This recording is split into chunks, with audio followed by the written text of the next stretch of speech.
Heyo everybody, XCI here for another episode of Random Creature Creator inside Spore. I ran a couple tests. I was trying to find out, can I randomize the vertebrae of the spine? There is a minimum of 2 and a maximum of 20, so if someone wants to get nuts and actually use a random generator there, just use 2d10 and then you'll find out how many vertebrae your creature has. I did a couple tests and it was a little, it gets wonky. That can be fun, and one episode we will have a lot of fun in that realm, but I still want to keep things fairly straightforward. I want to concentrate on making creatures that are, for all intents and purposes, land vertebrae, and of course all land vertebrae are tetrapods, so 4-limbed creatures. So I guess the point I was trying to make is we could mess around with how many vertebrae, but Spore already randomizes the vertebrae and randomizes the shape of the creatures. I'm just going to start every creature off with whatever Spore gives me, and from there we shall start. We have the mouthpieces, so here we go. D10 and D4. You're going to hear some dice rolling on the table there. You're going to have to trust me. I rolled a 1 and a 1. Bam. Let us begin. We have ourselves a big head. Now, I think I talked about this in the first episode where I want to randomize whether I make the head long or wide. Does tall make something? No, tall does something too, huh? Here, let me just undo that so I can show you what I have planned. So if I roll a d6 for each of these dimensions, the XYZ dimensions, then I can basically say 1, 2 is short, 3, 4 is I leave it, and then 5, 6 it goes long. So let's try one right now and I'll start speeding through the rest of them. So I have a 1, so let's just bam, it's just shrink it, and then let's do this axis, it's 4, so we leave it, and then we go the height 6, we go full mass. Cool, makes sense. This just allows us to get a little bit more variation on the shapes.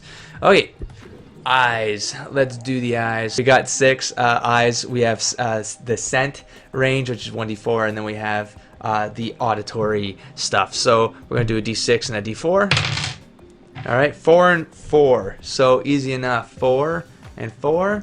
We're going to have our angry eyes. Oh, these are the awesome cartoony angry eyes. I kind of love these eyes. We're just going to leave it right now. Let's do the scent stuff. We got a 1. So we got these nostrils. Now these ones for sure I can extend outwards, keep short. Can I squeeze them in further? No. So what options do I have? I have long or short. I guess I could find mid-range in there, and we'll just go with 1, 2, then medium 3, 4, and then 5, 6. Whoop! 6 it is. That's okay. So and then we have the hearing. So we have a d6 divided by 2. We have 1, 2, and we have a 2 there, by the way, and then a 1. So there we go. This is it. Let's just put these guys on somehow. There we go. Let's put them a little bit behind the eyes there. All right. There we go. In the previous episode, again, I mentioned that if it looks bipedal, I'll leave it bipedal. If it looks quadruped, I'll go quadruped. But I did some tests, and you know what? I don't mind if if a creature has a vertical height to it. I don't mind if I randomly roll quadruped, figuring out how 4 legs will end up on there. I think that might lead to a cool creature. So I have a D2, so I roll a D4, and biped is 1, 2. And then quadruped is 3, 4. We have ourselves a biped. That means we get hands. We get arms and we get hands. So from here we go. We have a D3. So I just do 6. I rolled a 6, so that's the 3 row. And then I roll a D4, and we have 2. There's our arms. So now I get to decide. We can go low on it. I mean, I don't have a real randomization thing figured out for this. That looks like a cool shape to use as just a neck, so I'm just gonna put it below that. That's it. These nodes can expand and decrease, but I'm going to leave them as average for now, and then I will just decide what makes the best sense for the form. I will increase and decrease these masses here. I won't randomize any of that. Okay, now we have the leg, D6 and a D4. We have column 1 and 3. So 3 is row 2, and here we go. There are our legs. I'm going to say the hips are about here. I like to check the spine, like where the vertebrae ends, and then I kind of put this node somewhere near the vertebrae. I just imagine that the hips are somewhere around there. And then the next thing I like to do before I go forward is I see the weight of the creature, and I just try to do something that makes it feel like it can stand. Maybe he puts his hands, sometimes he goes on all fours and then he brings the hands up and does things. Okay, so let's go with hands. This is where if I roll an 8 on a d8 and it leads to a blank row, that's an extra appendage, and so I'll roll the extra appendage. 7. That was close. So here we go. Ooh, it looks like an armored hand. So we do have ourselves a warrior here. And then we have our feet. And so this is a d8 and a d4. So we have a 7 and a 2. That's the 2 for this column, and 7. Well, these are weird. Oh, that's gonna... Okay. Okay. Okay. Now, do I keep it like that, or do I spin them around? Like, what do I do? What does this do first? Oh, I see. It just makes them either big or flat. You know what? I'll roll a d6. I'll let the dice decide. 1. Flat it is. Wham. Okay. What's this thing do? Oh, and then that expand. Let's do it again. 6. So we're going all the way out. So there we go. Those are the feet. I'm going to spread them out a little bit just so that... Oh, you know what? That just gave him the stability I was looking for. He's got his body weight stability. Now I can't spin these around, or can I? Can I spin? I can't spin the feet around. So it's committed to like these two being forward facing. That's too bad. I would have wanted the heel area to be the 2, and okay, it doesn't matter. I'm spending too much time thinking about that. So the rule I've implemented for weapons is that I will roll twice for the weapons, and then I will roll 4 times for the details, because I feel like details are cosmetic, and it's just, it's just the flavor. It's the flav on the creature.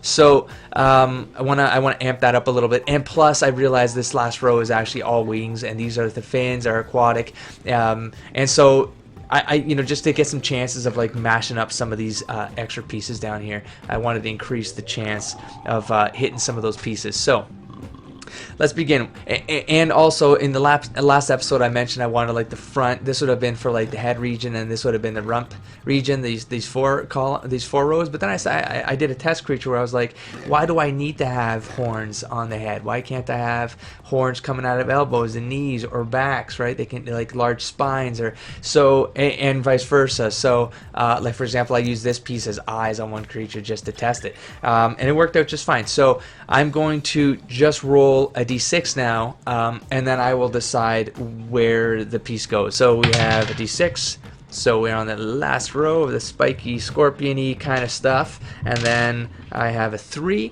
So we've used this piece before. I have anyways. Was this our last creature, or was the one I failed to record? Okay, anyways, so here we go. So now this can be a tail. Yeah, I've totally got deja vu. Come on, get on his ass, man. Get on his ass. Okay, so I believe I used this as a tail before. It's kind of the easy way out. So if I spin this, I can basically go, we'll do 1. I'll count it out. That's 6, that's 1. We're gonna end up somewhere in between. All right, maybe I'll do 4. I'll do d4. All right, so we have 2.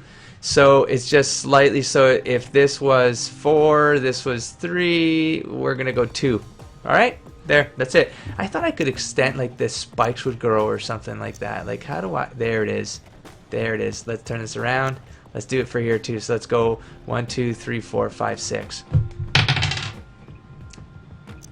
1 it is. It's literally a tail. So again, here's where I was talking, like I'll start moving things if the meshes start to bang into each other. I don't like he's got a weird, he feels like he needs more of a raptor-y stance. Like his limbs need to be all crouchy and attacky.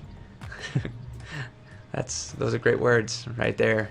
XEI, great words. Can I raise these? Like he's in quarterback stance. Well, I've lost track of things. What am I doing? I've done the feet, I've done the legs. I need another detail. And then I need another detail. So we have a 2 on a d6 and a 3. So we have a 3 and a 2. That looks pretty cool. I'm gonna leave. Oh, right. This has same rules apply, right? We have a huge range here, guys. Let's do 1, 2, 3, 4, 5. Let's do 4. Let's do this in 4 splits. We got 1, 2. So we're going to go down, and then we're going to find out where our midway is, and we're going to go a little lower. There's our 2 range. All right. Woo! All right, so we have details now. We have a D10, D10, D4. Go, go, go, go, go. Let's see. We have 1 and 3. What is this? We have a jelly button. That sounds like it should be a belly button. What are we gonna do with this? What are we gonna do with this? Does he have like stuff up here maybe that he like pushes pheromones out of? Maybe they end up on his face. I mean, it doesn't look too bad up here. It's getting kind of crowded. So let's try this on the belly button. We won't see it on the belly button. The neck. I mean, it looks like some sort of like, you know, he's got throat cancer from smoking too much, and he's like, no, I'm not gonna put that on the neck. Maybe he just got vents on the back or something. Let's do it like this. Let's just go. Yeah, let's go like this. There we go. He just has vents on the back. Yeah, pheromones come out of there or something like that. What did I just do? I did 1 roll in details. Okay, let's do this another 3 times. I'm picking up a D10 and a D4. We're on column 4, row 6. 1, 2, 3, 4, 5, 6. We have crustacean. Crustacean. I can probably turn it so that we can make it more of a spine thing. But you see how it like divots on the inside here, and then it like concaves in a weird, like, I think, or yeah, no, I'm fairly certain. And maybe it's like, maybe they're like ladder wings, or maybe they go here because they have to protect, they have to like push the pheromones in front of him or something. No, let's move it. You know, I like the idea of I like the idea of it kind of looking like wings or shoulder pads or shoulder details. Or let's mess with this a little bit. There we go. Let's do this again. So row 2, column 2 is alright. 2 and 2. Yep. This is where it's gonna get weird because, oh hey, what happens if I do that? Maybe I can fake things and make it, I can combine them and we can get, there we go. You know what? Who says it has to be holes in his back? That's cool. I mean, because now we're just taking advantage of the mesh there. So it looks like these, you know what? I might leave it just because, no. Should I? I don't know what to do. So, okay, so that's a 1. Oh, well that changes the look of everything. Let's do D6. This is 2 range. Yeah, it's a small range, so we're doing mid range. So we have 1, 6. So I gotta go somewhere around here. Alright, that's what we're working with. This is looking strange. So he's already got horns. So this will be weird to put up in his head, especially since he has these ears as well. Here, let me quickly change up what can I do here? Will it go, or maybe it's like a unicorn kind of thing? You know what? Yeah. Why not? It's already kind of looking strangely fantastical. What am I at? That was a weapon, right? So I'm getting so distracted. So 1, 2, I need this twice more. I could be wrong here, but we're gonna go with it now. So 2 and 8. So I believe that's a 10, row 10. So this is easy enough because these I just start to plate things. You know what? This one might be cool to put some neck plates along the bottom here. Some neck protection for the when he gets into battles with the carnivores. He's gonna screw up a carnivore there with these hands though, but you know he needs some neck protection to keep him safe. 1's not enough. I might break the rules here. And what did I roll again? It was 2 and 8. And I'm gonna line some of these guys up. Am I starting to run out of money though to be able to? Because I'm gonna have to waste the cash anyways. I want to try to waste the 2,000 going forward too. So I'll waste it by repeating details when it all comes down to it. So and then the last one we have 4, and so column 4 and 1. So we have this another charm. So we have these things. Where are we gonna put this charm? Where he's getting way too decorative for my liking. Actually, this is, what did I just do? Undo. The knee, no. Maybe we just balance out these weird things. by putting 2 back here or something like that. I think I'm gonna go with that. He's just gonna have a decorative ass. And oh wait, let's see what it looks like if I go, if I do a column of, I mean, how much money do I have here? I still have 300. This might be it. This might be the last piece. So I can do 2 that way. You know what? Nah, let's just go like this. And let me find out what this range thing does. I'm guessing 1 makes it wide. Okay. That's going to be a little extreme for our guy here. But rules are rules. 1, 2, 3. How much range? Who cares? 1d4. I'll figure it out as I go. 4. That makes it easy. Wham. Alright, so now maybe this needs to be... That doesn't look right at all, though. It just looks like something's resting on his butt. That doesn't look right at all. Let's see if this can turn into some sort of... Maybe he's protecting his ass. He's got an ass protection. Oh, maybe they're like thigh protection. Okay, this might be a scenario where, you know, we're playing with these things, these wide things here. Let's just put these away for a second. This is where I would do something like this. So increase his upper leg mass, and then maybe put... Oh, that's gonna look wrong, huh? Okay, this random creature's not working out the way I'd imagine, but you know what? If I put this right back, it actually looks like he's got an ass, which is sort of hilarious, and I'm going to go with it. Tailbone, ass cheeks, and then maybe he's got some bling. He's got some bling on his ass. Oh geez, this was the worst random piece I could have rolled. Oh, you know what? Let's put this up. I'm gonna maybe. I mean, what does it look like if I really extend? Because he's got such wide feet. You know what? I actually do like that. I'll make his knees a little. There we go. You know how I had a problem with the way he was like put the weight of the creature was on the ground? Well, there you go, fixed. Maybe he's got these like he's just got this. Are these suction pads? Does he climb surfaces? Maybe he's, and this is like maybe it's a hollow like leg here, so that it's actually just suctioning mass of muscle. So when that like rips things, he can like walk on like slick surfaces. He's kind of like Leech or whatever his name was in He-Man, or was it She-Ra? Was he part of Hordak, or was he Skeletor's crew? The guy the toy that you could like stick on the windows and stuff. I love that toy. I think he had like, was it Leech? I'm going to waste some of this cash on. I'm gonna do one more of these guys. What were these? Oh, it was down here, right? It was this one. I'm gonna put one down here. There we go. That way, when we get to the texture, the color, it'll get like a good pattern, a cool pattern down his chest. Let me see if I can get another one down there. This can be hard. I don't know how to flip the creature upside down so I can see what's going on. I'm sure there's a way. But oh, you can put. Oh, I'm afraid to check this now because I kind of. Oh, that might have also changed everything. You know what? I'm gonna leave it because no, I'm not. I'm gonna roll a d6. I'm gonna roll a d6. Find out right here. So we have mid-range nodules, whatever these things are called. Neural down. All right, neural downs. We're gonna go halfway with you. That's just the way the cookie crumbles, my friend. I don't want to do for each one.